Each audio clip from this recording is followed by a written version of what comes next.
Maayong gabi mga kauban. Kinighapon si Angie Isaniel. Nanghatag kaninyo sa latest update kalabot sa Barangay ug Sangguniang Kabataan Elections 2023. Padayon gihapon natong gisubay ang nagkadayang barangay dinhi sa Dakbayan sa Sugbo aron paghatag ninyo sa updates kung doon na ba resulta ni ining bag-o pa lang gitakupan nga barangay ug Sangguniang Kabataan Elections. Nahimutang ta karon dinhi sa Labangon Elementary School sa Katipunan Street sa Dakbayan sa Sugbo.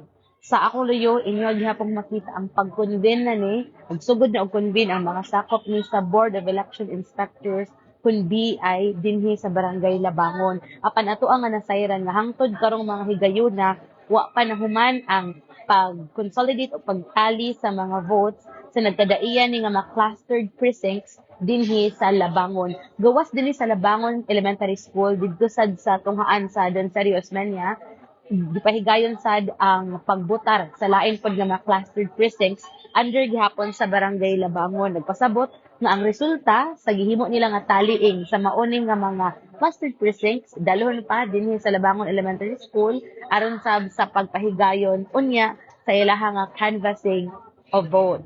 Ato ipasabot sa tanan nato nga mga viewers dili pahingpit nga mahibaw-an nato karong mga taknaa kung mahibaw na nato kinsa mga nag-una or leading tungod na pa sa tagsa-tagsa ka mga clustered precincts ang matawag nato nga mga consolidated votes gikan ni sa nagkadaiya nga mga nibotara karong adlaw. Atong balikon nahuman kaganya gitakupan ang pag-cast og vote sa mga botante alas 3 sa hapon. Apan doon na pa sila mga gi-cater katong mga nakaabot sa linya dayong alas 3 mo tong gibutig sa matinudyanan dinhi sa Commission on Election o sa mga survey nga sakop sa Department of Education nga naabtan na jud mga alas 4 kapin ang pagsugod na sa ilang consolidation ni ining mga ballots nga ilang nakuha. Nagpasabot nga katong ballot o katong gamayng papel nga ato ang gihulog pod sa mga ballot box kinahanglan pareha sila og numbers aron mahibaw-an nato nga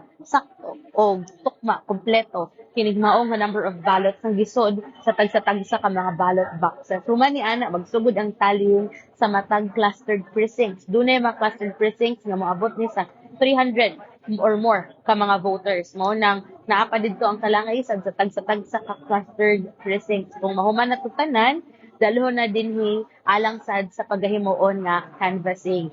Later, makita na to dinhi ang pagsugod na sa canvassing. Doon na sad gani mga ballot boxes kung asa ibutang tong verified nga mga resulta sa gipahigayon nga pagbutar sa tagsa-tagsa ni ka mga clusters, particular dinhi sa Barangay Labangon. Ug mao sad ang sitwasyon sa lain pa nga mga tunghaan dinhi sa Dakbayan sa Sugbo. Sa ganya gipahigayon jud ang formal nga pag-convene sa mga sakop sa BI pero on recess sila karong mga higayuna samtang nagpaabot pa sa mga ballot boxes. Again, wa pa nahuman dinhi sa Labangon Elementary School mo sa dinto sa tunghaan sa Don Sergio.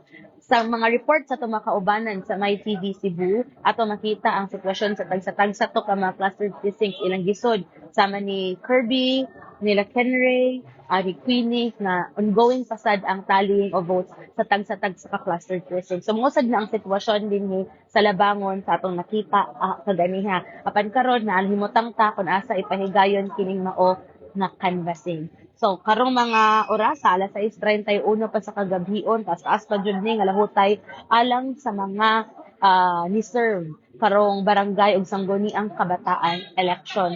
Dinhi na sa canvassing unya, kung bato pang maabdan o kung nagabian pa yun ni, doon na nay gamay nga impormasyon ta nga mahipos, asa ba nga mga clustered precincts leading kining ato ang mga gipili o inyong gipili nga mga leader alang sa barangay ug sangguniang kabataan election. Sa ganiha medyo kusog ang hangin ay posibilidad sa pag-uwan kay nagtutaligsik apan karong higayuna, thank God wala hinunatan na kasi nato og pag-uwan dinhi sa Dakbayan sa Sugbo. Kung sa ayo unta ni aron nga paspasad ang pagsugod na unta sa canvassing of votes sa nagkadaiya nga mga tunghaan dinhi sa Dakbayan sa Sugbo. Padayon mo sa pagtanaw sa atong mga live update sa My TV Cebu, pinaagi sa atong Facebook page o sa ato nga YouTube channel. Ubanibin ninyo sa padayon nato nga pagbantay sa kahapsay sa ato ang barangay ug estate elections. Kini si Angie Isaniel alang sa BSK 2023 sa My TV.